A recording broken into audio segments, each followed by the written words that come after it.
সুপ্রিয় ভিউয়ার্স, যারা দেশে এবং প্রবাসে আমার ভিডিও দেখছেন সকলকে জানাচ্ছি আন্তরিক শুভেচ্ছা ও অভিনন্দন। এখন চলছে শীতের মৌসুম, শীতের তীব্রতা।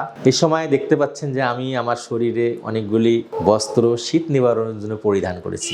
তো এই সময় কিন্তু কিছু সমস্যা চলে আসে, চুলকানি, অ্যালার্জি। এই চুলকানিটা এই শীতের সময় বেশি প্রভাব বিস্তার করে।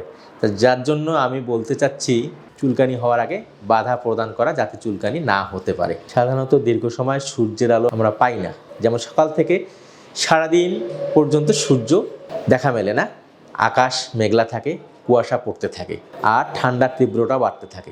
এর কারণে আমরা যে সমস্ত কাপড় পরিধান করি, প্রথম যে কাপড়টা পরবো সেটা কখনোই উলের কাপড় পরিধান করা যাবে না। সেক্ষেত্রে সুতি কাপড় পরিধান করতে হবে। উলের কাপড় পরিধান করলে কিছুক্ষণ পর কিন্তু গায়ের মধ্যে আমাদের একটু উল থেকে চুলকাবে বা কিটকিট করবে।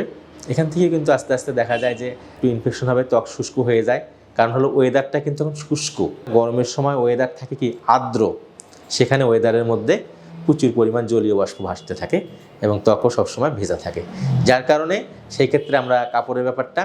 আর দ্বিতীয়ত হলো এই কাপড়গুলি আমরা কিন্তু দীর্ঘদিন পরিধান করব না, একদিন দুদিন বা দুদিনের পর। কারণ হলো আমাদের শরীরের মধ্যে কিন্তু এই কাপড়ের মধ্যে সঙ্গে লেগে থাকে মাইট নামে এক ধরনের কিন্তু জীবাণু ডাস্ট। আমাদের অসংখ্য কোষ কিন্তু মারা যায়, এই কোষগুলির মধ্যে এরা কিন্তু মৃত কোষ খেয়ে কিন্তু জীবিত থাকে, এরা কিন্তু বংশ বিস্তার করে। এটা আস্তে আস্তে কী হয়, আমাদের বেডে থাকে, তারপরে শরীরে আসে, আমাদের ফ্লোরের মধ্যে। এই জন্য কাপড় কিন্তু আমরা দীর্ঘদিন পরবো না, যাতে করে এই ধরনের সমস্যার সৃষ্টি না হয়। যে সমস্ত সুগন্ধি সাবান ব্যবহার করি, সুগন্ধি সাবান ব্যবহার করার প্রয়োজন নেই, কারণ শুষ্ক ত্বকে যদি বেশি সাবান ব্যবহার হয় সেক্ষেত্রেও কিন্তু ত্বক আরও শুষ্ক হয়ে যায়।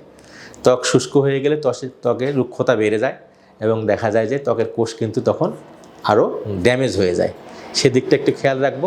দ্বিতীয়ত, এটা প্রতিরোধে আমরা যেটা করব, আমরা কমপক্ষে প্রতিদিন 7 থেকে 8 গ্লাস জল পান করব। আমরা কিন্তু একটু জল কম খেয়ে ফেলি। কেন খাই?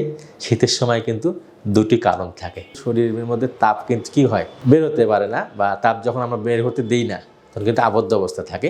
আর যখন জলের বলীয় পরিমাণটা কম থাকে ত্বক কিন্তু তখন আরও শুষ্ক হয়ে যায় এবং ত্বকের আর্দ্রতাকে হারিয়ে ফেলে। সেক্ষেত্রে কিন্তু এই ধরনের পরজীবী বা আমাদের শরীর চুলকাতে পারে এবং আমাদের চুলকানিও হতে পারে। এই বিষয়টা একটু খেয়াল রাখবো।